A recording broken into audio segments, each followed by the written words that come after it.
berehat seketika. Kita beri nafas kepada DMA.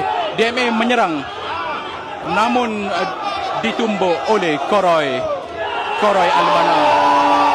Salvador Boxing. Wow, memang terbaik. Mantap Abang Koroy.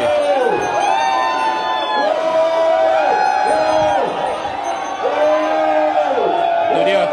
DMA Islam perlu meminta maaf kepada semua budak meskom dan juga artis tanah air. Berdarah guys. Pertumpahan darah berlaku di gelanggang utama. Medik, kami perlukan medik. Pendarahan berlaku di ring.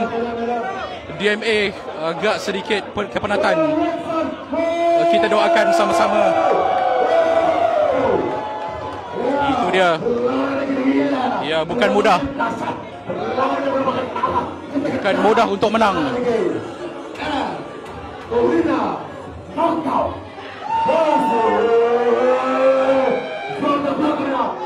Ya, Abang Koroy.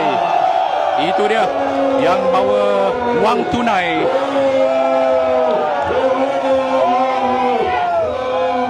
Ya, itu dia.